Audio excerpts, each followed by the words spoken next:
Hi, this is Brinda. Welcome to my channel. Special TET paper 2 social science classes conduct பண்ணிட்டுருக்கேன். Classes மட்டும் இல்லாமல் test batch conduct பண்ணிட்டுருக்கேன். Test batch ஓட rate just 499 rupees. Test batchல join பண்ணணும்னு விருப்பப்படுறவங்க கமெண்ட்ல and டிஸ்கிரிப்ஷனில் இருக்கக்கூடிய டெலிகிராம் குரூப்பில் ஜாயின் பண்ணுங்கள். குரூப் டிஸ்கிரிப்ஷனில் என்னோட ஜிபே நம்பர் இருக்கும். அந்த ஜிபே நம்பருக்கு 499 rupees பே பண்ணிவிட்டு பேமெண்ட் ஸ்க்ரீன்ஷாட் எனக்கு சென்ட் பண்ணுங்கள். நான் உங்களை டெஸ்ட் பேட்ச் குரூப்பில் ஆட் பண்ணிவிடுவேன். இன்றைக்கான வகுப்புகளை நம்ம எதை பற்றி பார்க்க போகிறோம், என்ன தலைப்பு பார்க்க போகிறோம் அப்படின்னு பார்த்தீங்கன்னா பல்லவர் வரலாறு தான் பார்க்க போகிறோம். பல்லவர் வரலாறு தான் பார்க்க போகிறோம். வகுப்பை முழுமையாக பாருங்கள். என்ன சந்தேகம் வந்தாலும் கமெண்ட்டில் கேளுங்க. கண்டிப்பாக உங்களோட டவுட்டை கிளாரிஃபை பண்ணுறேன். ஓகே, வகுப்புக்குள்ளே போகலாம் வாங்க. 7ஆம் நூற்றாண்டில் வட இந்தியாவில் ஒரு கிங்டம் ரூல் பண்ணிகிட்டு இருந்துச்சு. யார் அப்படின்னு பார்த்தீங்கன்னா ஹர்ஷவர்தனா இங்கே வட இந்தியாவில் ரூல் பண்ணிகிட்டு இருந்தாங்க. அதே சமயத்தில் அந்த காலகட்டத்தில் இங்கே தென்னிந்தியாவில் யார் ரூல் பண்ணிகிட்டு இருந்தா அப்படின்னு பார்த்தீங்கன்னா பல்லவர்கள். காஞ்சியை தலைநகரமாக கொண்டு பல்லவர்கள் ரூல் பண்ணிகிட்டு இருந்தாங்க.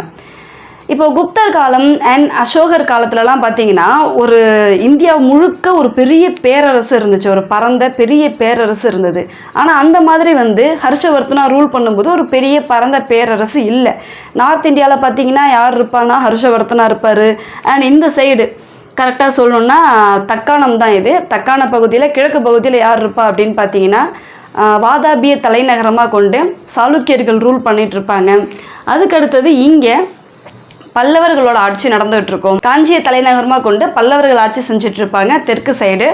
அண்ட் அவங்க இந்த அதாவது கரெக்டாக சொல்லணும்னா தமிழ்நாட்டோட வடப்பகுதி அவங்களோட ஆட்சி பகுதி, பல்லவர்களோட ஆட்சி பகுதி எங்கே இருக்குன்னா தமிழ்நாட்டோட இந்த வடப்பகுதி, சென்னை, காஞ்சிபுரம், அதாவது இந்த வடப்பகுதி. அது மட்டும் இல்லாமல் ஆந்திராவோட ஒரு சில பகுதிகளும் என்ன பண்ணிகிட்டு இருப்பாங்கன்னா அதையும் சேர்த்து தான் பல்லவர்கள் ஆட்சி செஞ்சிட்ருப்பாங்க. ஸோ ஹர்ஷவர்தனா அதாவது சமகாலத்தவர்கள் யாருன்னு கேட்குறதுக்கு நிறைய வாய்ப்பு இருக்குது. இப்போ ஹர்ஷவர்தனாவோட சமகாலத்தவர் யார்? பல்லவர்கள். தெற்க பல்லவர்கள் இருக்காங்க. ஸோ அது மட்டும் இல்லாமல் பல்லவர்களுக்கு இன்னொரு அரசர் சமகாலத்தவராகவும் இருந்தார். யார் அப்படின்னு பார்த்தீங்கன்னா இங்கே சாளுக்கியர்லாம் ரூல் பண்ணிட்டு இருந்தாங்கன்னு சொன்னோம் இல்லையா, அந்த சாளுக்கிய அரசர் 2ஆம் புலிகேசி ஒரு முக்கியமான அரசர். நிறைய அரசர்கள் இருக்காங்க, நான் அதில் முக்கியமான அரசரை மட்டும் சொல்கிறேன். 2ஆம் புலிகேசி இங்கே பல்லவர்களோட சமகாலத்தவராக இருந்திருக்காரு. இப்போ நம்ம ஹர்ஷவர்தனா பற்றியோ சாளுக்கியர்கள் பற்றியெல்லாம் பார்க்க போகிறதில்ல, ஜஸ்ட் பல்லவர்கள் பற்றி மட்டும்தான் பார்க்க போகிறோம். சேனல் சப்ஸ்கிரைப் பண்ணாதவங்க சப்ஸ்கிரைப் பண்ணிவிட்டு பாருங்கள். நிறைய பேர் பார்க்குறீங்க, ஆனால் சப்ஸ்கிரைப் பண்ணாமல் நிறைய பேர் பார்த்துட்ருக்கீங்க. சப்ஸ்கிரைப் பண்ணிவிட்டு வீடியோவை பாருங்கள். இப்போ பல்லவர்கள் சதாவாகனர் அப்படின்ற ஒரு டைனாஸ்டிக் கீழே அவங்க என்னவா இருந்தாங்கன்னா ஒரு சிற்றரசராக ஆட்சி செஞ்சுட்டு இருந்தவங்க தான் பல்லவர். இந்த பல்லவ ஆட்சியை ஸ்ட்ராங்காக நிறுவறதுக்கு அப்போ காரணம் யார் அப்படின்னு பார்த்தீங்கன்னா இதுக்கு முன்னாடி இருந்தது அது ஒரு சிற்றரசாக தான் இருந்தது. சதாவாகனர்களுக்கு கீழே ஒரு சிற்றரசாக இருந்ததை ஒரு நல்ல ஸ்ட்ராங்காக ஒரு ஆட்சியை நிறுவறதுக்கு காரணம் யாருன்னு பார்த்தீங்கன்னா இந்த 2ஆம் சிம்மவர்மனோட பையன் சிம்ம விஷ்ணு என்ன பண்ணுவார் அப்படின்னு பார்த்தீங்கன்னா இங்கே தமிழ்நாட்டில் ஆட்சி செஞ்சுட்டு இருந்த களப்பிரர்களை அழிச்சிட்டு களப்பிரர்களோட சண்டை போட்டு அவரோட போரிட்டு அவங்கள அழிச்சிட்டு பல்லவ ஆட்சியை நிறுவுறாரு இந்த சிம்ம விஷ்ணு. ஸோ இப்போ நம்ம களப்பிரர்கள் பற்றிலாம் அந்தளவுக்கு டீட்டெயிலாக கிளாஸில் பார்க்க மாட்டோம். இதுக்கு அடுத்தடுத்த வகுப்புகள்லையும் பார்க்க மாட்டோம். ஏன் அப்படின்னா அவங்கள தொடர்பான சான்றுகள் கொஞ்சம் கம்மியாக தான் இருக்குது. நம்ம புக்லேயும் அவங்கள பற்றி ஒரு பேஜ் தான் கொடுத்துருப்பாங்க. களப்பிரர்கள் பற்றிய சான்றுகள் ரொம்ப குறைவாக தான் இருக்குது. அண்ட் இதுக்கு முன்னாடிலாம் களப்பிரர்களோட ஆட்சி காலத்து இருண்ட காலம் அப்படின்னு சொல்லுவாங்க. ஆனால் அது லேட்டர் அது இருண்ட காலம்லாம் இல்லை. ஜஸ்ட் பிகாஸ் சோர்ஸஸ் எதுவுமே கிடைக்கல அப்படின்றதுக்காக அதை ஒரு இருண்ட காலமாக சொல்லக்கூடாது. பின்னாட்களில் ஒரு சில சான்றுகள் கிடச்சிச்சு. அண்ட் நிறைய இலக்கியங்கள் அவங்களோட காலத்தில் இயற்றியிருக்காங்க. அதனால் அது இருண்ட காலம்லாம் சொல்ல முடியாதுன்னு வரலாற்றாசிரியர்கள் அந்த கருத்தை மறுக்கிறாங்க. சரி, நம்ம இப்போ பல்லவர்கள் பற்றி பார்க்கலாம். சிம்ம விஷ்ணு என்ன பண்ணுறாரு, களப்பிரர்களெல்லாம் அழிச்சிட்டு பல்லவர்களோட ஒரு ஆட்சியை ஸ்ட்ராங்காக நிறுவுறாரு. இதுக்கு அடுத்தது வரக்கூடிய முக்கியமான அரசர்கள் பற்றி மட்டும்தான் போட்டிருக்கேன். நிறைய பல்லவர் அரசர்கள் இருக்காங்க. நான் இங்கே முக்கியமான அரசர்களை பற்றி மட்டும்தான் கொடுத்துருக்கேன். சிம்ம விஷ்ணுவுக்கு அடுத்தது வரக்கூடியது இந்த முதலாம் மகேந்திரன். இந்த முதலாம் மகேந்திரனுக்கும் சாளுக்கிய அரசரான 2ஆம் புலிகேசிக்கும் அடிக்கடி சண்டை வந்துக்கிட்டே இருக்கும், போர் வந்துக்கிட்டே இருக்கும். அந்த போரில் என்ன ஆகுது அப்படின்னு பார்த்தீங்கன்னா 2ஆம் புலிகேசி இங்கே காஞ்சிபுரத்தையும் தாக்கி கொள்ளையடிச்சிட்டு இவரை தோற்கடிச்சிட்டு போரில் முதலாம் மகேந்திரனை தோற்கடிச்சிட்டு காஞ்சியை கொள்ளையடிச்சிட்டு போயிடுவார்.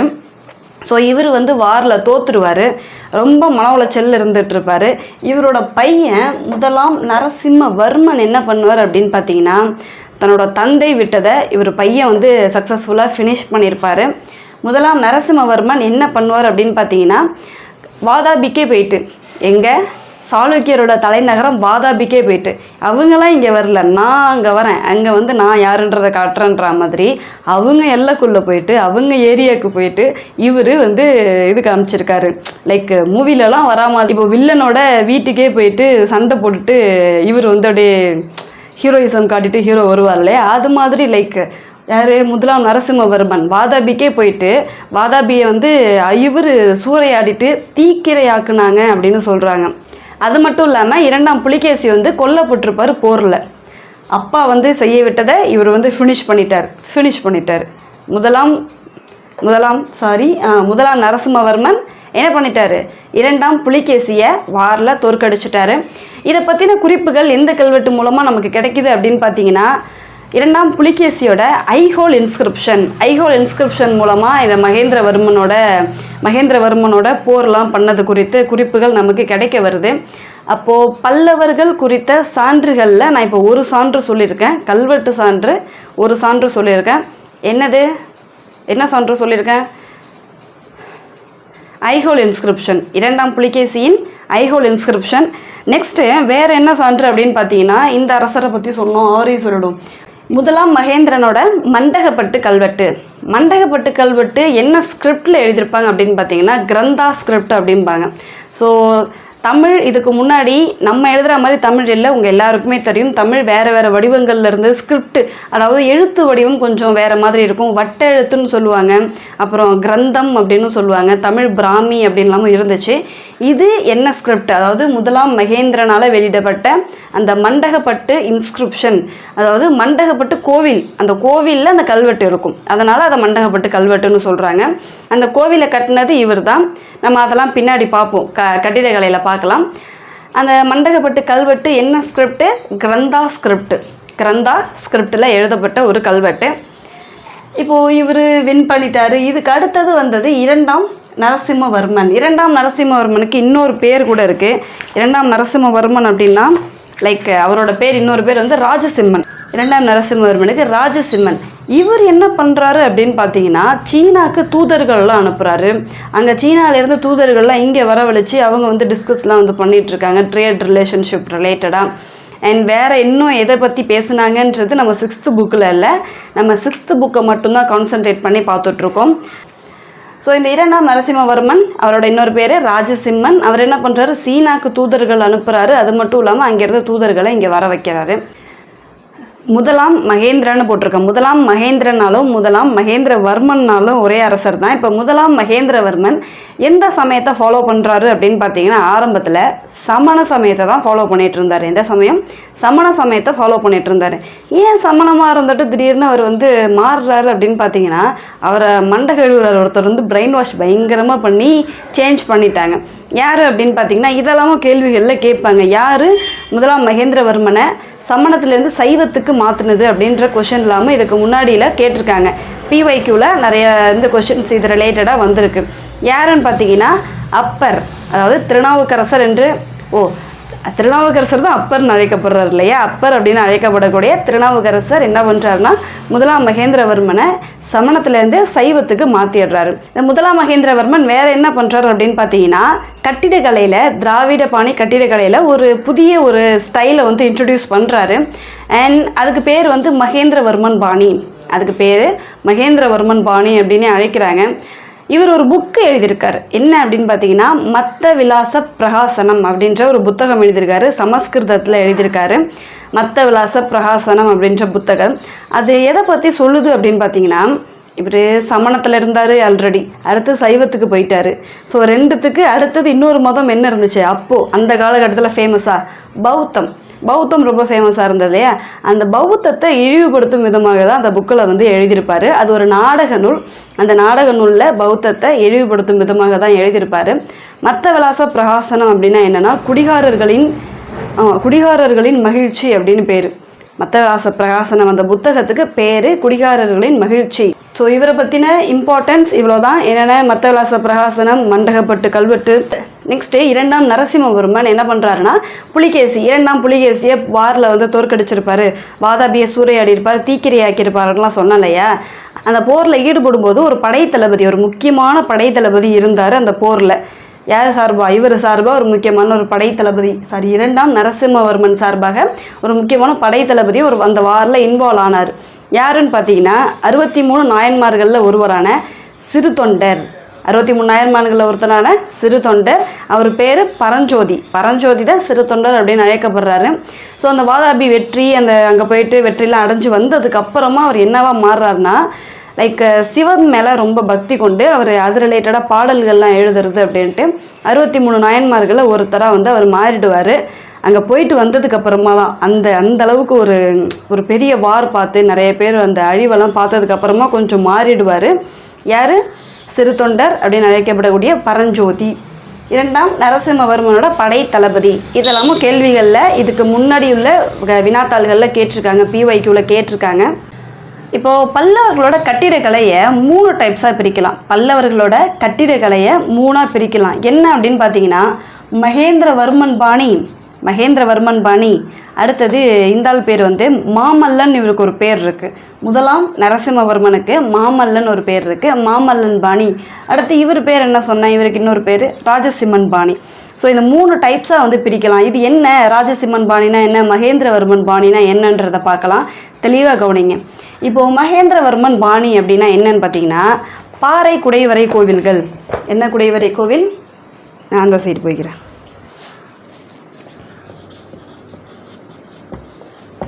பாறை குடைவரை கோவில். இது என்ன பாணி? மகேந்திரவர்மன் பாணி, பாறை குடைவரை கோவில். பாறை குடைவரை கோவில் அப்படின்னா என்ன அப்படின்னா, லைக் பாறையை குடஞ்சி கட்டுற கோவில். அந்த பேர்லேயே வந்து இருக்குது. ராக் கட் டெம்பிள்னு இங்கிலீஷில் வந்து சொல்லுவாங்க. பாறையை குடஞ்சி கட்டக்கூடிய கோவில் தான் பாறை குடைவரை கோவில். அது எங்கெல்லாம் இருக்குது அப்படின்னு பார்த்தீங்கன்னா, இவர் கட்டின கோவில் எங்கெல்லாம் இருக்குன்னா, மண்டகப்பட்டு, மகேந்திரவாடி, மாமண்டூர், திருக்கழுக்குன்றம் அப்படின்னு நிறைய ஊர்களில் இவரோட கோவில், இவர் கட்டின கோவில்கள் வந்து இருக்குது. மகேந்திரவர்மன் பாணி. நெக்ஸ்ட்டு 1ஆம் நரசிம்மவர்மனோட பாணி, அதாவது மாமல்லன் பாணி. 1ஆம் நரசிம்மவர்மனுக்கு இன்னொரு பேர் என்ன சொன்னால், மாமல்லன். மாமல்லன் பாணி என்ன அப்படின்னு பார்த்தீங்கன்னா, ஒற்றைக்கல் ரதங்கள். மாமல்லபுரத்தில் நிறைய ஒற்றைக்கல் ரதங்கள் இருக்கும். யாருக்கு அந்த ஒற்றைக்கல் ரதங்கள் யாருக்கானது அப்படின்னு பார்த்தீங்கன்னா, பஞ்ச பாண்டவர்கள் இருக்காங்க இல்லையா. பஞ்ச பாண்டவர்கள் யார் யார்? ஃபஸ்ட்டு தர்மர், பீமர், நகுலன், சகாதேவன், அர்ஜுனன். இடையில அர்ஜுனன். ஸோ அந்த பஞ்ச பாண்டவர்களுக்கான ரதங்கள், ஒற்றைக்கல் ரதங்கள். அதாவது ஒரே கல்லால் செதுக்கப்பட்ட ரதங்கள், 5 ரதங்கள். அது மட்டும் இல்லாமல் அங்கே ஒரு சில கோவில்களும் இருக்குது. இது முக்கியமானது இந்த ஒற்றைக்கல் ரதங்கள் தான். எங்கே இருக்குது? மாமல்லபுரத்தில் இருக்குது. யார் வந்து அதை கட்டினது? மாமல்லன் அப்படி இல்லைன்னா 1ஆம் நரசிம்மவர்மன். ஓகேவா? இப்போ நெக்ஸ்ட்டு அடுத்த கட்டத்துக்கு இது வந்து எம்பவர் ஆகுது. அதாவது இந்த கட்டிடக்கலை அடுத்த கட்டத்துக்கு டெவலப் ஆகுது. என்னன்னு பார்த்தீங்கன்னா, 2ஆம் நரசிம்மவர்மன் ஆர் ராஜசிம்மன் பாணி என்ன அப்படின்னு பார்த்தீங்கன்னா, அவர் என்ன இது பண்ணுறாருன்னா, கட்டுமான கோவில். அது என்ன கட்டுமான கோவில்? இங்கிலீஷில் சொல்லணுன்னா ஸ்ட்ரக்சுரல் டெம்பிள்ஸ். அதாவது ஒரு ஸ்ட்ரக்சரை பில்ட் பண்ணுறாங்க, ஒரு ஸ்ட்ரக்சராக வந்து கட்டுறாங்க கோவிலை. என்னது அப்படின்னு பார்த்தீங்கன்னா, இப்போது இதெல்லாம் வந்து பாறை குடைவரை கோயில் ஆர் ஒற்றைக்கல் கோவில், அந்த இதெல்லாம் வந்து அங்கே இருக்கிற பாறை குடஞ்சி கட்டக்கூடியது தான் வந்து பாறை குடைவரை கோயிலாக இருக்கட்டும், ஒற்றைக்கல் ரதங்களாக இருக்கட்டும். ஆனால் இது நம்ம ஒரு பிளேஸை சூஸ் பண்ணிக்கலாம். இந்த இடத்துல நான் கோவில் கட்டணும்னு இந்த இடத்த சூஸ் பண்ணி அதுக்கடுத்து என்ன பண்ணலாம், அந்த இடத்துல ஒரு கோவிலை கட்டலாம்.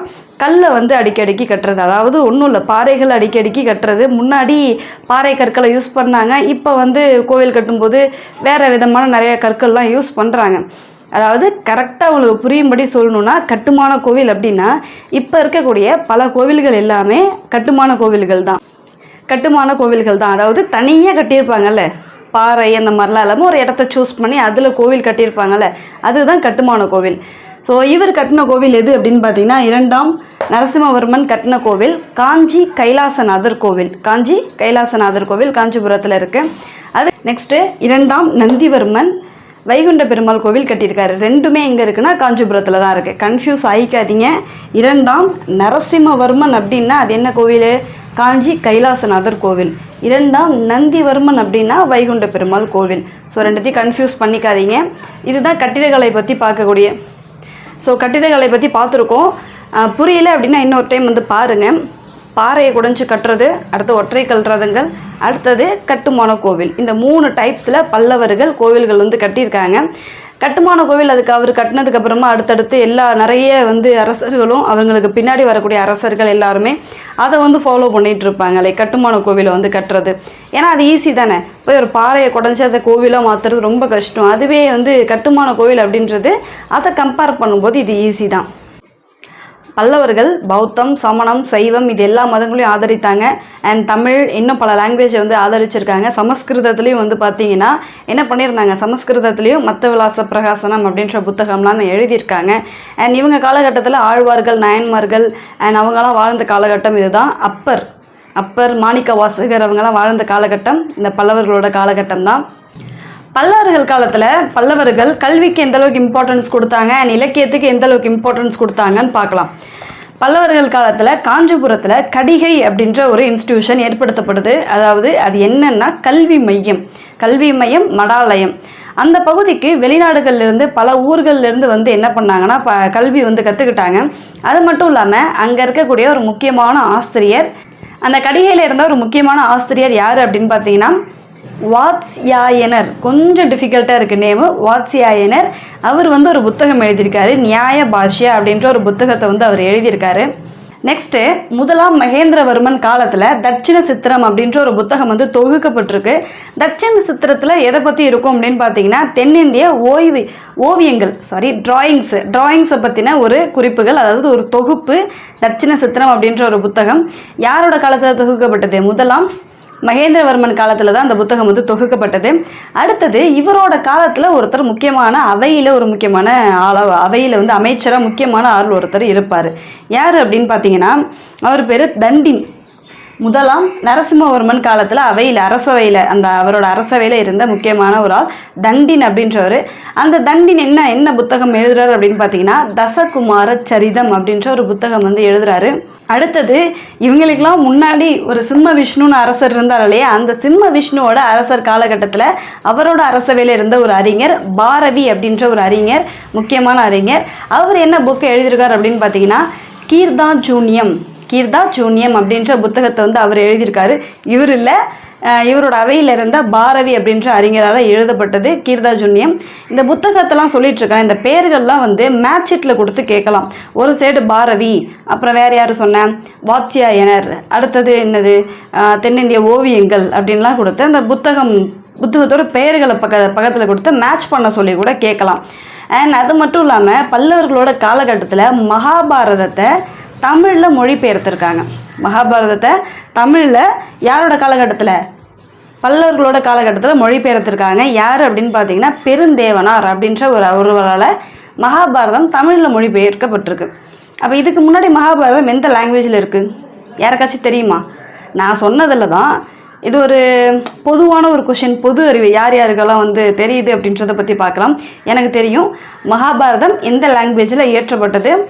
அது தமிழில் இப்போ மொழிபெயர்த்தது யார்? பெருந்தேவனார். யாரோட காலகட்டத்தில்? பல்லவர்கள் காலகட்டத்தில் மொழிபெயர்த்திருக்காங்க. ஸோ இலக்கியத்துக்கு அண்ட் கல்விக்கு ரொம்ப இம்பார்ட்டன்ஸ் வந்து யார் கொடுத்துருக்கா? பல்லவர்கள் கொடுத்துருக்காங்க. நம்ம இதை ஒத்துக்கிட்டு தான் ஆகணும். கண்டிப்பாக வந்து கொடுத்துருக்காங்க. அண்ட் கட்டிடக்கலைகள்லேயும் டிஃப்ரெண்ட் பேட்டர்ன் வந்து யூஸ் பண்ணியிருந்திருக்காங்க. அதுவும் வந்து பார்க்குறதுக்கு, அதாவது குடைவரை கோவில், ஒற்றை கல் ரதம், அடுத்து என்னது கட்டுமான கோவில், இதெல்லாம் வந்து கேட்பாங்க. கட்டுமான கோவில் பாணியை வந்து யார் ஃபாலோ பண்ணா? எந்த பல்லவ மன்னன் ஃபாலோ பண்ணாங்க? 2 பேரும் கட்டுமான கோவில் தான். இவங்க 2 பேருமே கட்டுமான கோவில் தான் ஃபாலோ பண்ணியிருக்காங்க. ஸோ இதெல்லாமும் கேள்விகளில் கண்டிப்பாக வரும். இன்னொரு முக்கியமான ஒரு விஷயம் நான் வந்து அதை பண்ண மறந்துட்டேன் சொல்கிறதுக்கு. சரி லாஸ்ட்டாக சொல்லலான்னு. இப்போது பல்லவர்கள் பற்றி படித்தோம். இதுக்கான சோர்ஸஸ் என்ன? நான் 2 சோர்ஸ் வந்து சொல்லியிருப்பேன். என்னது? 2ஆம் புலிகேசியோட ஐஹோல் இன்ஸ்கிரிப்ஷன் சொல்லியிருப்பேன். ஐஹோல் கல்வெட்டு பற்றி சொல்லியிருப்பேன். அடுத்தது இன்னொரு கல்வெட்டு சொல்லியிருப்பேன், மண்டகப்பட்டு கல்வெட்டு, கிரந்தா ஸ்கிரிப்டுன்றதை சொல்லியிருப்பேன். வேறு எந்த கல்வெட்டுமே கிடையாதா அப்படின்னு நம்ம கேட்கக்கூடாதுல. வேறு இது 2 கல்வெட்டு பார்த்தோம். வேறு செப்பேடு இருக்குது. காசாக்குடி செப்பேடு அப்படின்ற ஒரு செப்பேடு இருக்குது. அடுத்து இலக்கிய சான்றுகள் என்னென்ன அப்படின்னு பார்த்தீங்கன்னா, பல்லவர்கள் பற்றி நம்ம தெரிஞ்சுக்கிறதுக்கு முக்கியமான இலக்கிய சான்றுகள் என்ன அப்படின்னு பார்த்தீங்கன்னா, மத்தவிலாச பிரகாசனம் சமஸ்கிருதத்தில் யார் எழுதுனது? பௌத்தர்களை இழிவுபடுத்தி எழுதுனது யார்? முதலாம் மகேந்திரவர்மன் எழுதினார் இல்லையா அந்த மத்தவிலாச பிரகாசனம். அடுத்தது அவந்தி சுந்தரி கதை, கலிங்கத்து பரணி, பெரிய புராணம், நந்தி கலம்பகம். இந்த எல்லா இலக்கியங்களும் எதை பற்றி சொல்லுது? எதை பற்றின கருத்துக்களை, அதாவது எதை பற்றின குறிப்புகளை நமக்கு தருது? பல்லவர்களை பற்றின குறிப்புகள் நமக்கு கிடைக்குது இந்த இலக்கியங்களில் இருந்து. அடுத்தது டிராவலர், ஒருத்தர் முக்கியமான ஒரு ஆள், ஒரு டிராவலர் இங்கே வராரு. காஞ்சிக்கு வராரு, காஞ்சிக்கு விசிட் பண்ணுறாரு. யார் அப்படின்னு பார்த்தீங்கன்னா யுவான் சுவாங் சைனீஸ் டிராவலர். சைனாலேருந்து வராரு சைனீஸ் டிராவலர். இங்கே காஞ்சியை விசிட் பண்ணிவிட்டு அது எந்த அளவுக்கு இருக்குது, கடிகை இருக்குது, நிறைய பேர் இங்கே படிக்கிறாங்க, அதெல்லாமல் அவரோட குறிப்புகளில் குறிப்பிட்டிருப்பார் யுவான் சுவாங். இப்போ இந்த மன்னர்களுக்கான பெயர்கள் ஒரு சில பட்ட பெயர்கள் மாதிரி ஒன்று தான் நான் சொல்லியிருந்தேன். இன்னும் ஒரு சில பெயர்களும் இருக்குது. இவருக்கு சொல்லவே நான் விட்டுட்டேன். சிம்ம விஷ்ணுவுக்கு இன்னொரு பேர் என்ன அப்படின்னு பார்த்தீங்கன்னா அவனி சிம்மர். முதலாம் மகேந்திரவர்மனுக்கு நிறைய பெயர்கள் இருக்குது. சங்கீரண ஜதி, மத்த விலாசன், அதாவது புத்தகம் எழுதினார் இல்லையா மத்த விலாச பிரகாசனம்னு, அதுலேருந்து மத்த விலாசன். அதுக்கடுத்து பார்த்தீங்கன்னா சித்திரகார புலி, அடுத்து குணபாரன். மொத்தம் 5 பேர் இருக்கும் இவருக்கு. அடுத்தது இன்னொரு பேர் விசித்திர சித்தன். மொத்தம் இவருக்கு எத்தனை பேர்? 5 பேர். யாருக்கு? முதலாம் மகேந்திரவர்மனுக்கு மொத்தம் 5 பெயர்கள் இருக்குது. அடுத்தது முதலாம் நரசிம்மவர்மனுக்கு நான் ஒரு பேர் சொன்னனே, மாமல்லன்ற ஒரு பேர் சொல்லியிருந்தேன். அவருக்கு இன்னொரு பேரும் இருக்குது, வாதாபி கொண்டான்.